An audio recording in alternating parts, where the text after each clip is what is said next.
سے کچھ اداراتی مسائل کی وجہ سے وہ رکا ہوا تھا، تو پرائم منسٹر صاحب نے اس کی فوری تعمیر کی انسٹرکشنز بھی دیں اور جو مسائل تھے وہ حل ہو چکے ہیں.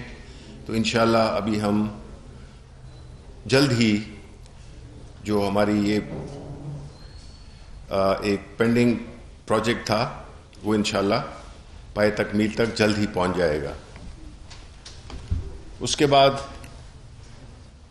ایک اور اہم بات جو کہ کابینہ نے جس کی منظوری دی وہ تھا اسٹیٹ بینک آف پاکستان ترمیمی بل 2021. اس کے مسودے کی منظوری دی اور اس کا بنیادی مقصد جو ہے وہ ہے اسٹیٹ بینک کو مزید با اختیار بنانا. اسٹیٹ بینک ایک ایسا ادارہ ہے جو کہ ایک تو سارے بینکس کا ریگولیٹر ہے، اور دوسرا یہ ہے کہ جو بنیادی کام اسٹیٹ بینک کا ہوتا ہے وہ ہوتا ہے انفلیشن کو کنٹرول کرنا، منی سپلائی، انفلیشن کو کنٹرول کرنا، یہ اس کا ایک بنیادی ذمہ داری ہوتی ہے. تو اس چیز کو حاصل کرنے کے لیے ہماری حکومت نے اسٹیٹ بینک آف پاکستان کو مزید اختیارات دیے ہیں کہ وہ انڈیپینڈنٹلی اپنے فیصلے کرے، کیونکہ ماضی میں یہی ہوتا رہا کہ جب آپ ایک تو اسٹیٹ بینک سے بوروئنگ ہم نے ختم دی تھی اور کر دی ہے. یہ ایک بڑا اہم نقطہ تھا جس میں کہ حکومتیں نوٹ چھاپتی تھیں، اور دوسرا یہ تھا کہ جو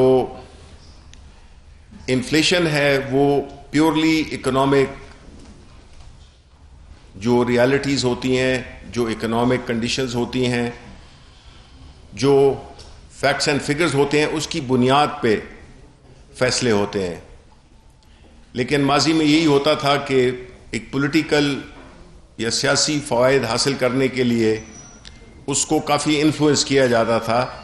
تو جو اسٹیٹ بینک ہے وہ اس لحاظ سے اتنا انڈیپینڈنٹ نہیں تھا جتنا کہ اس کو ہونا چاہیے، تاکہ وہ اپنی ایک بنیادی جو ذمہ داری ہے جو کہ انفلیشن کو کنٹرول کرنا ہے وہ کر سکے. ہم نے دوسرے ملکوں میں بھی دیکھا ہے کہ جو اسٹیٹ بینک کا ایک رول ہوتا ہے وہ ایک بڑا ہی انڈیپینڈنٹ ہوتا ہے. تو یہ اس اقدام سے بہت زیادہ فرق پڑے گا اور آپ کی انشاءاللہ انفلیشن بھی نیچے آئے گی اور اسٹیٹ بینک ایک بڑا ہی ایک انڈیپینڈنٹ اور اسٹرانگ ادارہ بن کے ابھرے گا. ماضی میں بھی اور ابھی بھی اسٹیٹ بینک کی ایک جنرل ریپوٹیشن اچھی رہی ہے، اسپیشلی جو ہیومن ریسورس ہے، لیکن کچھ قوانین ایسے تھے جو کہ وہ اس پہ ایک ایسا گیپ نظر آتا تھا جس میں کہ جس کی وجہ سے جو بنیادی رول ہے اسٹیٹ بینک کا وہ صحیح معنوں میں نہیں کرتا تھا. اس کے بعد میں سلیکٹیولی آپ کو بتا رہا ہوں کیونکہ کافی لمبی تفصیل ہے جس کی کہ میں یہ آپ کو دے دوں گا پوری جتنی کیبنٹ کے جتنے بھی ایجنڈا آئٹمز تھے.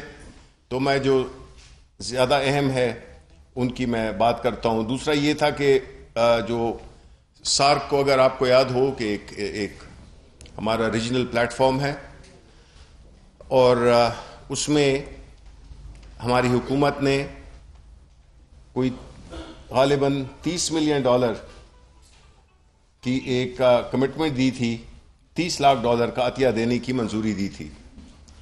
تو اس میں ایک سجیشن آئی ہمارے کیبنٹ ممبر کی کہ، اور وہ تھے فواد چودھری صاحب، ہمارے منسٹر ہیں سائنس اینڈ ٹیکنالوجی کے. بڑا اچھا آئیڈیا تھا ان کا کہ ہمارے پاس جو کووڈ کی ایکوپمنٹ ہمارا بنا ہوا ہے، ہمارے ہاں جو اب الحمدللہ پروڈیوس ہوتا ہے، تو ہم وہ ایکوپمنٹ بھی اس میں شامل کریں، بجائے ٹوٹلی کیش دینے کے ہم کائنڈ میں بھی یہ عطیہ دے سکیں. اس کے علاوہ $30 ملین کی منظوری ہو گئی ہے. جی $30 لاکھ جی.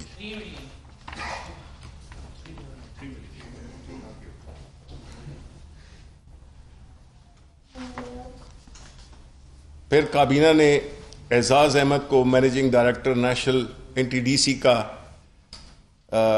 جو کمپنی ہے اس کی ڈائریکٹر جنرل کی پوسٹ پہ مینیجنگ ڈائریکٹر کی پوسٹ پہ ان کی تعیناتی کی. اس کے ساتھ ساتھ ہی محترمہ فوزیہ خان کو Pakistan standards and quality control authority میں ڈپٹی ڈائریکٹر جنرل تعینات کرنے کی بھی منظوری دی. اس کے بعد براڈ شیٹ کی جو آپ کو پتہ ہے کہ ایک کمیشن بنا ہوا ہے, تو اس میں جو عظمت سعید صاحب ہیں, جسٹس عظمت سعید صاحب, انہوں نے کوئی بھی مراعات یا تنخواہ لینے سے معذرت کا اظہار کیا ہے, جس کی کابینہ میں کافی پذیرائی ہوئی.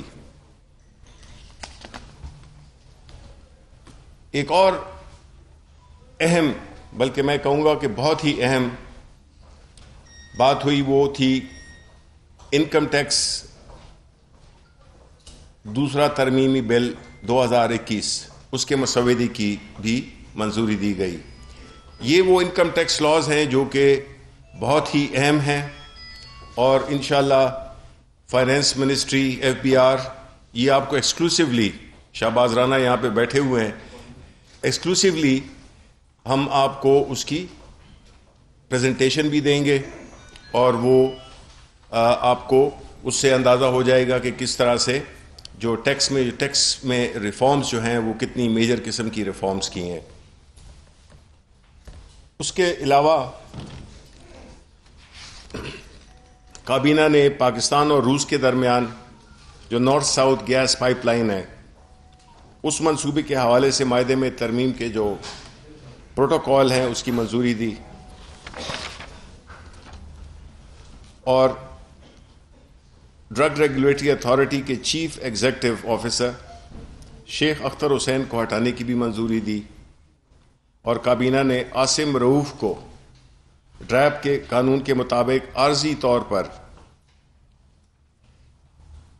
CEO تعینات کرنے کی منظوری دی.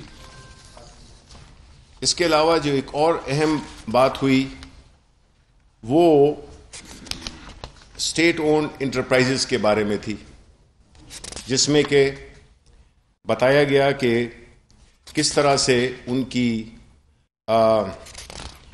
جو لاس میکنگ ہے,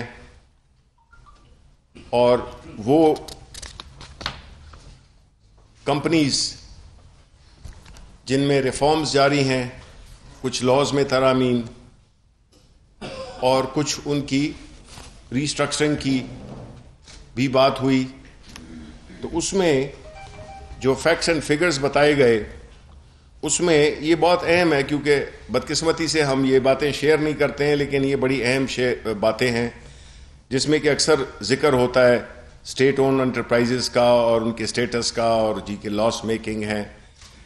اس میں جو ہمیں دی گئی ان کی پرفارمنس 2018-2019 کا جو کمپیریٹو وہ دیا کہ 2013-14 میں یہ اسٹیٹ اون انٹرپرائزز 204 ارب کے پلس میں تھیں. پھر 2014-15 میں وہ نیچے آئیں, 61 ارب پہ آ گئیں. اس کے بعد 2015-16 میں یہ ریورس ہو کے 237 ارب پہ پہنچ گئیں. پھر 16-17 میں یہ کم ہو کے 187 ارب ہو گئی. پھر 17-18 میں یہ 286 ارب پہ ہو گئی, اور 18-19 میں یہ 143 ارب روپے ہو گئی. یعنی کہ جو ملا تھا ہمیں ورثے میں, جو نقصان ایس او ایز کر رہی تھیں, اس کو ہم نے آدھا کر دیا. یعنی نقصان کو آدھا کر دیا، 286 سے 143 ارب پہ لے گئے. تو اس کا جو بریک ڈاؤن ہے شہباز رانا صاحب، معذرت سے اس لیے کہ اکانومی کے کبھی کمی آتے ہیں ہمارے دوست، تو میں چاہتا ہوں کہ یہ اس بات کو اگر آپ دیکھیں تو اس کا جو بریک ڈاؤن ہے وہ اس کی ویب سائٹ پہ بالکل دیا ہوا ہے، اور آپ کو اس سے اندازہ ہوگا کہ کس طرح سے ہم نے جو لاس میکنگ، جو نقصان دینے والے سرکاری ادارے تھے ان کو کس طرح سے بہتر کیا ہے کہ ہم نے وہ جو نقصان تھے، جو 100 روپے کا نقصان تھا، ہم نے 50 روپے پہ لے آئے. اور انشاءاللہ ہم یہی امید کر رہے ہیں کہ اپنے ٹرم میں ہم اس کو دوبارہ پازیٹیو میں لے جائیں گے انشاءاللہ، اور یہ جو ایک ہماری جو اکانومی میں جو ایک بہت بڑی بلیڈنگ ہوتی ہے اس کو ہم روک سکیں گے. بہت بہت شکریہ. اب آپ کے کوئی سوالات ہو.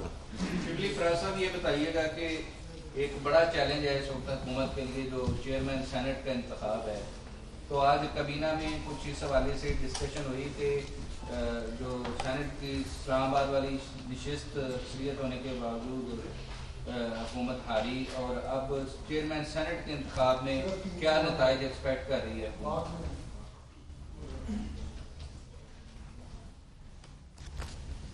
دیکھیں، پہلی بات تو یہ ہے کہ یہ بات بالکل نہیں ہوئی ہماری کیبنٹ میٹنگ میں، چونکہ جس طرح میں نے آپ سے کہا کہ ہماری 2 ہفتے کے بعد کیبنٹ کمیٹی میٹنگ ہوئی تھی، ہمارا ایجنڈا کافی لمبا تھا. تو بنیادی طور پہ پرائم منسٹر صاحب نے خطاب کیا کابینہ سے، جو کہ میرا خیال ہے کہ آپ نے دیکھا بھی ہوگا، وہ ٹی وی پہ چلا بھی. تو اس کے بعد ہم سیدھا ایجنڈا پہ آ گئے، اور ایجنڈا کے ختم ہوتے ہی ہماری کابینہ کی میٹنگ ختم ہو گئی. شبلی فراز صاحب، جو پوزیشن اس وقت جو ہے، سر ایک تو یہ بتا دیں جو آپ نے اسٹیٹ لون کا بتایا، کیونکہ ان کی جو سمری گئی تھی اس میں یہ تھا کہ ان اداروں کو پرائیویٹائز کیا جائے گا، وہ ریکمنڈیشن تھی.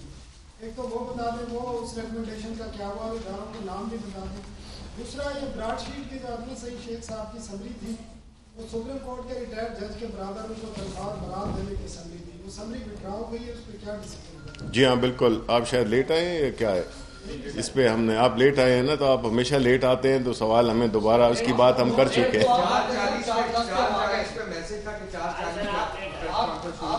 نہیں، اس حساب سے تو پھر یہ اور بھی زیادہ لیٹ آئے. میں جواب یہ دے دیا کہ جی دیکھیں، کوئی عظمت سعید صاحب نے جو براڈ شیٹ کے وہ ہیں کمیشن کے چیئرمین ہیں، انہوں نے معذرت کر دی ہے کوئی بھی مراعات یا تنخواہ لینے کے لیے، جس سے کہ اس پہ کہ کابینہ نے اس فیصلے کو سراہا. جب انہوں نے وہ معذرت کر دی ہے تو پھر سمری میں تو آئے گی ہی نہیں. دوسرا سوال، اسٹیٹ لون کا وہ پرائیویٹائز کریں گے ان کو جو انہوں نے ریکمنڈیشن دی ہے اس کمیٹی میں؟ دیکھیں، جہاں تک کہ کمیٹی کا تعلق ہے اسٹیٹ اون انٹرپرائزز کی، ظاہر ہے کہ اس میں آپ کو جو تفصیلاً بریک ڈاؤن دے دیں گے، وہ ابھی ہمارے، جس طرح میں آپ کے آنے سے پہلے اب آپ کے لیے دوبارہ ہمیں جوابات دینے پڑتے ہیں. کیوں نہیں دیا ہے؟ وہ آئیں گے، اپنے ہمارے فائنانس منسٹر بھی آئیں گے، اور جو ہمارے ایڈوائزرز ہیں وہ بھی آئیں گے، اور وہ انکم ٹیکس پہ بھی اور ایس او ایز کی جو یہ جو لسٹنگ ہے اس پہ بھی آپ کو اپڈیٹ دیں گے. شبلی فراز صاحب، جی میں یہ پوچھنا چاہتا ہوں کہ کل تک جو یوسف رضا گیلانی کا الیکشن تھا تو اس میں زیادہ اکثریت آپ کی تھی، حکومت کی تھی، لیکن وہ منتخب ہو گئے. اب عددی اکثریت جو ہے پی ڈی ایم کی ہے، لیکن صادق سمیرانی اگر جیت جاتے ہیں تو پھر کیا یہ حلال ہوگا؟ دیکھیں، پہلی بات تو یہ ہے کہ آپ یہ سوال ایک ایسے کابینہ کے منسٹر سے پوچھ رہے ہیں جس کی پارٹی، جس کی حکومت، اس نے اسی بحث سے بچنے کے لیے، اسی لعنت کو ختم کرنے کے لیے ایسے اقدامات اٹھائے جس سے کہ یہ بحث نہ ہو کہ کون جیتا کون ہارا. اس پہ بحث ہی نہیں ہونی چاہیے.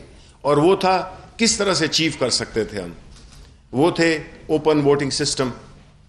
اب اگر اپوزیشن تھی وہ کس طرح سے اس کی مخالفت کر رہی تھی، کس طرح سے وہ منافقت کر رہی تھی. آپ نے دیکھا کہ انہوں نے اپنے چارٹر آف ڈیموکریسی میں یہ پرومس کیا ہوا ہے کہ وہ اوپن ووٹنگ کریں گے، لیکن ان کی جو انتخاب کا، ان کی سیاست کا جو محور ہے وہ پیسہ ہے. پیسہ بناتے ہیں، پیسہ لگاتے ہیں. پیسہ کس پہ لگاتے ہیں؟ الیکشن پہ لگاتے ہیں. کس کو؟ لوگوں کو خریدنے میں، ضمیروں کو خریدنے میں. تو یہ تو ایک ثابت ہو گیا ہے، اور میں چاہوں گا کہ آپ کی وساطت سے قوم کو پتہ چل گیا ہے کہ کون تاریخ کے دائیں ہاتھ پہ کھڑا تھا اور کون بائیں ہاتھ پہ کھڑا تھا. جو پارٹیز اپنے آپ کو ڈیموکریٹک کرتی ہیں، کہتی ہیں، انہوں نے بائیکاٹ کیا جس دن کے کانفیڈنس موشن تھا. بجائے اس کے انہوں نے باہر ہمارے جو ورکرز تھے ان کو ڈسٹرب کرنے کی اور ایک ماحول کو کشیدہ بنانے کی کوشش کی. الیکشنز اسی دن نان کنٹروورشل ہوں گے جب اس میں اوپننس آئے گی. اوپننس کے مخالف کون ہیں؟ یہ جماعتیں ہیں، پی ڈی ایم کی جماعتیں ہیں، کیونکہ وہ نہیں چاہتی ہیں. ان کی جو طاقت ہے وہ پیسہ ہے، ان کی پاس اخلاقی قوت کوئی بھی نہیں ہے. اب ہم اگر ایسے ماحول میں آ جائیں جس میں کہ ہمارے ہاتھ پیچھے باندھ دیے جائیں اور ہم سے کہا جائے کہ آپ مقابلہ کریں، تو یہ کیسے ممکن ہے؟ یہ دیکھیں، دو نظاموں کی اس وقت جنگ ہے. ایک وہ ہے جو کہ پاکستان کو پھر وہی لے جانا چاہتے ہیں اسی دور میں جو کہ گزرا ہوا دور تھا، جس میں کہ پیسے کا استعمال، دھونس، تعلق، رشتہ داری، میرٹ کا نام نہیں. اور یا یہ پاکستان ہے جس میں کہ، اور آپ یہ نہ کہیں، دیکھیں جی 2 سال میں چیزوں کو تبدیل کرنا، آپ کہیں گے کہ جی آپ کی حکومت ہے. بھئی 2 سال میں، 2.5 سال میں اگر اس ملک کے مسائل وہ ٹھیک ہو سکتے تو پھر تو میرا خیال ہے کہ وہ مسائل ہی نہیں تھے. اب تو بات یہ ہے کہ اس چیز کو، اس روش کو، اس کو بدلنے کے لیے ہماری leadership, prime minister Imran Khan پوری کوشش کر رہے ہیں، اور انہوں نے کی ہے، اور ہم نے ہر وہ عملی اقدامات اٹھائے ہیں کہ الیکشنز نان کنٹروورشل ہوں. لیکن یہ فائدے میں جاتا ہی نہیں ہے. جو ان کی اسٹرینتھ ہے وہ اس پہ کھیلتے ہیں، اور ان کی اسٹرینتھ کیا ہے؟ وہ پیسہ ہے. پیسہ اگر آپ نے حلال سے کمایا ہو، آپ 2 روپے بھی نہیں خرچ کریں گے اس کو غلط راستے پہ لگانے کے لیے. میں تو نہیں لگاؤں گا. کوئی شخص جس نے حلال کے پیسے کمائے ہوں وہ اس قسم کے مکروہ کام نہیں کرے گا. اور پھر آپ سوچیں نا کہ وہ لوگ جن پہ کہ اب یوسف رضا گیلانی صاحب ہیں، اب آپ دیکھ لیں ویڈیوز، آپ دیکھ لیں سب کچھ، انہوں نے خود مانا بھی کہ جی ہم نے یہ کام کیا ہے. تو اب جو ہے تو بجائے اس پہ بات اس پہ ہوتی ہے کہ جی وہ 16 ارکان یا 5 ارکان یا 3 ارکان یا 4 ارکان وہ کون تھے. ایسی بات نہیں ہے جی. آپ کو جس نے غلط کام کیا ہے اس کو کنڈیم کرنا چاہیے. یہ کسی بھی معاشرے میں، یوسف رضا گیلانی دوسری صبح اگر یہ احمد فراز زندہ ہوتا، اس کے بیٹے نے یہ کام کیا ہوتا، مجھے آگ کر دیتا. وہ یہ ہوتی ہے چیز. آپ کو جو غلط ہے اور وہی چیز صبح جو ہے تو وہ کینڈیڈیٹ بن گئے اور پھر وہ ان کو جتوا بھی دیا جاتا ہے. یہ کیا طریقہ ہے؟